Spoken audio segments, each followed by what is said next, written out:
Natapos na ang palabas na Batang Quiapo at ngayon ay sisimulan na natin ang pagtalakay sa House of Lies.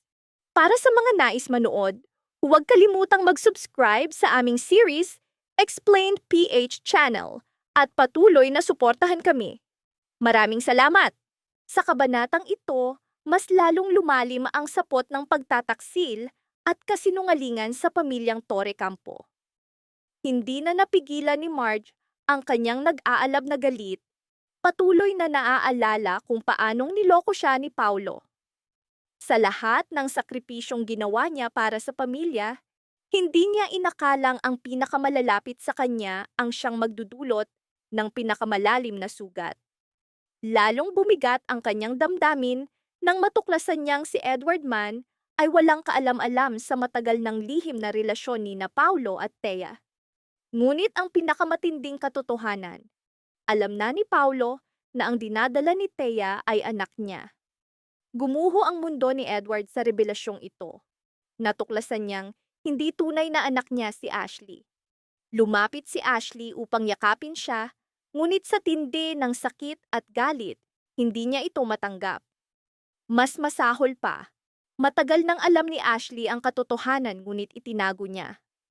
Nilamon ng puot, panghihinayang, at kawalan ng pag-asa ang puso ni Edward. Para sa kanya, hindi ito gawa ng isang tunay na kapatid. Sa halip na ayusin ang problema, sinuportahan ni Greg si Paulo. Binalaan niya si Edward na huwag lalaban dahil magbabanggaan lamang silang magkakapatid. Lalong nag-alab ang galit ni Edward, kaya't nagpasya siyang iwan ng lahat. Ngunit bago siya umalis, hinarap niya si Regina at ibinulalas ang tanong na matagal na niyang kinikimkim. Bakit hindi siya minahal ni Greg? Ang tanong na ito ay muntik nang maglantad ng isang malaking lihim na matagal nang itinatago ni Regina. Ngayon, nakabitin ang tanong, ilalantad na ba ang tunay na pagkakakilanlan ni Edward sa susunod na kabanata? Ano ang lihim na matagal nang ikinukubli ni Regina? At hanggang saan aabot ang galit ni Marge laban sa mga sumira sa kanyang buhay? Samantala, lalo pang lumakas ang unos sa pamilya. Inamin ni Paulo ang kanyang pagkukulang bilang asawa. Iginiit niyang ang kakulangan ni Marge sa oras at atensyon ang nagtulak sa kanya sa tukso. Ngunit, hindi ito tinanggap ni Marge. Para sa kanya, walang dahilan ang pagtataksil, sapagkat winawasak nito ang tiwala at respeto sa isang relasyon. Tumindig siya para sa sarili at sa kanyang pamilya. Maging si Regina ay hindi nagpatawad sa ginawa ng anak. Sa unang pagkakataon, sinampal niya si Paulo, patunay ng kanyang matinding galit at pagkadismaya. Si Jasmine ay pansamantalang itinago sa katotohanan upang maprotektahan. Ngunit, sa oras na lumabas ang lahat, lalong tumibay ang pasya ni Marge na harapin ang buong pamilya, lalo na si Greg. Sa kabuuan, ang kabanatang ito ay naglalarawan ng mas matinding pagtataksil, kahihiyan, at pagbagsak. Ang galit ni Marge, ang kawalan ng pag-asa ni Edward, ang pag-amin ni Paulo, at ang puot ni Regina ay nagsanib. Lalo pang itinutulak ang pamilyang Torre Campo sa bangin ng kaguluhan at nagbabadya ng mas matitinding revelasyon sa mga susunod na yugto. Sa kabanatang ito, lalo pang gumulo ang sitwasyon sa loob ng pamilyang Torre Campo. Sa usapin ng pagtataksil, inamin ni Paulo ang kanyang pagkukulang bilang asawa. Iginiit niyang ang kakulangan ni Marge sa oras at atensyon ang nagtulak sa kanya sa tukso. Ngunit mariing tinanggihan ni Marge ang dahilan na ito. Para sa kanya, walang kapatawaran ang pagtataksil sapagkat winawasak nito ang tiwala at respeto sa isang relasyon. Hindi siya nanahimik. Tumindig siya para sa sarili at sa kanyang pamilya. Maging si Regina ay hindi nagpatawad sa anak. Sa unang pagkakataon, sinampal niya si Paulo, patunay ng kanyang matinding galit at pagkadismaya. Si Jasmine ay pansamantalang itinago sa katotohanan upang maprotektahan. Ngunit sa oras na lumabas ang lahat, lalong tumibay ang pasya ni Marge na harapin ang buong pamilya. lalo na si Greg. Sa tindi ng galit, kinansela ni Marge ang isang mahalagang kontrata na may kinalaman sa pagbili ng ari-arian. Isang desisyong bunga ng kanyang matinding puot at paninindigan. Samantala, lumitaw ang bagong tensyon sa pagitan ni na Edward at Greg. Sa halip na ipagtanggol ang anak, kumampi si Greg kay Paulo, dahilan upang lalong lumalim ang galit ni Edward. Nagsimula na rin siyang questionin ang sariling halaga sa loob ng pamilya. Sa gitna ng kaguluhan, dumating ang hindi inaasahang balita. Isang malaking kliyente ang umatras sa isang mahalagang kasunduan. Agad na inugnay ni Paulo ang pangyayaring ito sa mga problemang bumabalot sa kanila. Bagaman walang matibay na ebidensya, tila nararamdaman na niya kung sino ang nasa likod ng lahat. Ngayon, nakabitin ang mga tanong. Hanggang saan aabot ang determinasyon ni Marge? Tuluyan na bang guguho ang pamilyang Torre Campo? At sino ang tunay na nag-uugnay ng lahat ng pangyayaring ito mula sa anino? Ang lahat ng ito ay mas lalong mabubunyag sa susunod na kabanata. Sa kabanatang ito, isang bagong lihim ang nabunyag sa loob ng Ticampo Mansion. Habang naglilinis sa silid ni Evelyn, natagpuan ni Manang Maricel ang isang mamahaling bag. Nang buksan niya ito, tumambad ang mga alahas na walang kapantay ang halaga. Nabahala siya at ipinakita ito kay Regina. Sa halip na magbigay ng simpleng paliwanag, sumiklab ang galit ni Regina, lalo na't muling naalala ang paulit-ulit na pagtataksil ng kanyang asawa, si Greg. Nang marinig niyang mula sa silid ni Evelyn, nakuha ang bag.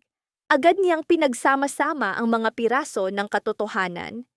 Si Evelyn, ang babaeng kinasasangkutan ng kanyang asawa. Sa tindi ng galit, hinarap ni Regina si Evelyn sa pasilyo ng mansion. Bagaman sinubukan ni Evelyn na humingi ng tawad, huli na ang lahat. Isang malakas na sampal ang nagbalik sa kanya sa realidad. Hindi lamang si Evelyn, kundi pati si Marge ay nadamay sa tensyon at sakit.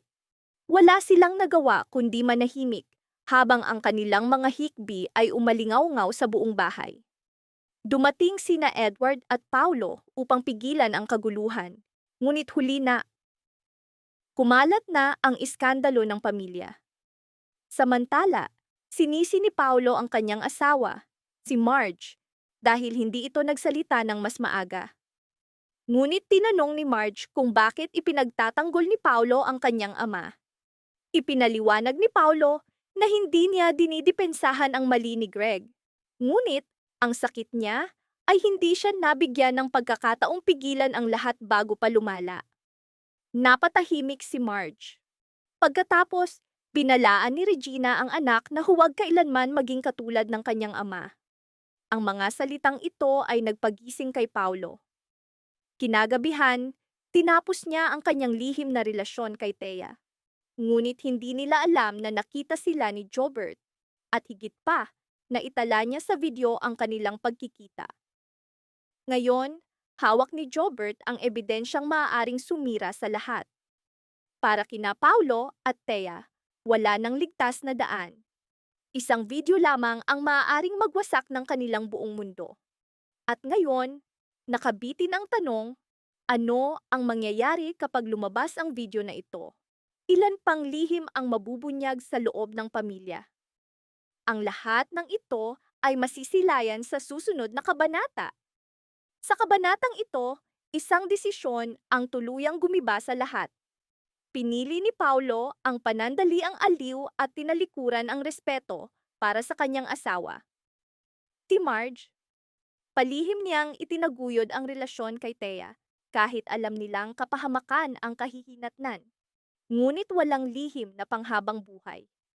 Sa isang iglap, nahuli sila ni Jobert at agad niyang naitala sa video ang ebidensyang maaaring sumira sa kanilang buong mundo. Hindi inaasahan, namatay si Jobert. Akala ng lahat, doon na matatapos ang problema. Ngunit nanatili ang video. At kung makarating ito kay Marge, wala nang paliwanag na makakapawi sa sugat ng kanyang puso. Makikita niya mismo ang pagtataksil ng lalaking buong kaluluwa niyang pinagkatiwalaan. Ang tanong, mapapatawad ba niya o ito na ang katapusan ng kanilang relasyon? Samantala, gumuho rin si Edward nang matuklasang niloko siya ng babaeng minahal niya. Naisip niya, may puwang pa ba ang kapatawaran o galit na lamang ang matitira? Sa likod ng lahat, tahimik na kumikilos si Greg. Tinawag niya si Manang Yoli at mariing binalaan na huwag magsabi kay Regina ng anuman. Para sa kanya, mas mahalaga ang pagtatakip sa iskandalo kaysa ang pagharap sa katotohanan. Ngunit hanggang kailan niya ito maitago? Ngayon, nakabitin ang mga tanong para sa lahat. Kapag nakita ni Marge ang video, paano siya tutugon? Maaari pa bang maibalik ang tiwala na nabasag? Ano ang magiging desisyon ni Edward tungkol kay Thea? At ilalantad na ba ang matagal nang nakatagong mga lihim? Mas nakakatakot na mga revelasyon ang paparating, handang yumanig muli sa kanilang mga buhay. Ang lahat ng ito ay mabubunyag sa susunod na kabanata. Maraming salamat sa panonood ng buong video. Para mapanood ang susunod na episode explanation, huwag kalimutang mag-subscribe sa Series Explained PH channel.